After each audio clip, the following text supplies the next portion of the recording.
Hello दोस्तों, श्री परशुराम जयंती पर अगर आप उनका जन्म उत्सव मना रहे हैं, मतलब छोटी बहुत तो पूजा कर सकते हैं, मतलब लगातार जैसे पूजा हवन करते हैं ना अनुष्ठान, वो नहीं होता इनका।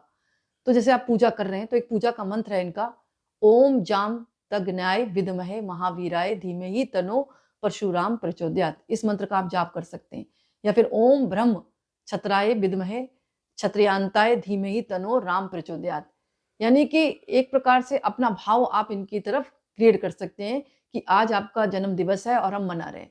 यानी फोटो के आगे आप तिलक भी लगा सकते हैं, दीपक भी जला सकते हैं, ऐसी कोई बात नहीं है। लेकिन बड़े अनुष्ठान के तौर पर इनकी पूजा नहीं होती। या फिर वो लोग करें जो कि भगवान की एनर्जी को झेल सकें, क्योंकि इनको गुस्सा बहुत आता है, सभी को पता है। तो मंत्र को फिर सुन ले आप, ओम जाम दगनाय विद्महे महावीराय धीमहि तनो परशुराम प्रचोदयात, या ओम ब्रह्म छत्राय विद्महे क्षत्रियांताय धीमहि तनो राम प्रचोदयात। सूर्योदय से पहले उठे। अब सूर्योदय से पहले जब वीडियो मिलेगा तब तो काफी देर हो चुकी होगी, तो भी आप मतलब गंगा जल छिड़क कर स्नान कर सकते हैं। वैसे तो आज के दिन अक्षय तृतीया ही होती है, तो आप प्रातःकाल स्नान कर लेना, क्योंकि अब इस बार 2025 में तो 30 अप्रैल की पड़ रही है अक्षय तृतीया उदय तिथि में।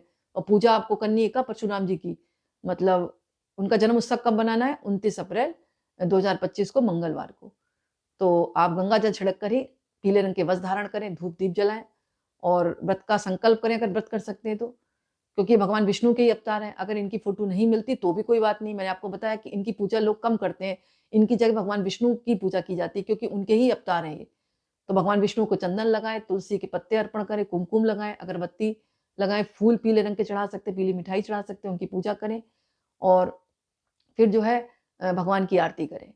एक बात और आती है कि इस दिन अगर व्रत रख रहे हैं तो अनाज या दाल का सेवन नहीं करना चाहिए, बल्कि आप दान कर सकते हैं। मटका, अन्न, खरबूजा, बाकी चीजें भी आप दान कर सकते हैं। बाकी जो है भगवान परशुराम की आप आरती करें। अगर नहीं कर सकते आरती, जैसे कि मैंने बताया कि कम लोग पूजा करते हैं इनकी, तो आप भगवान विष्णु की पूजा भी कर सकते हैं, क्योंकि उन्हीं के ही ये अवतार हैं। तो इस तरह आप पूजा करना है, आपको दीपक जलाना है और किसी ब्राह्मण को मतलब एक खड़ाऊ जरूर आप भेंट कर दें। पूजा करने के बाद परशुराम जी का नाम लेकर आप एक खड़ाऊ और पीले वस्त्र अगर आप दान देते हैं दक्षिणा देने के बाद, तो आपको कहा जाता है कि आपके जीवन में साहस और पराक्रम बढ़ता है और घर में सुख समृद्धि आती है। और कुछ लोग मतलब कहा जाता है कि जैसे जो परशुराम जी है ना, इनके वंशज भी हैं बहुत, तो वो लोग तो पूजा करते ही हैं। मेरा कहने का मतलब है, वैसे कोई कुल मिलाकर बात ये है, जागृत देवताओं में ही आते हैं एक तरह से।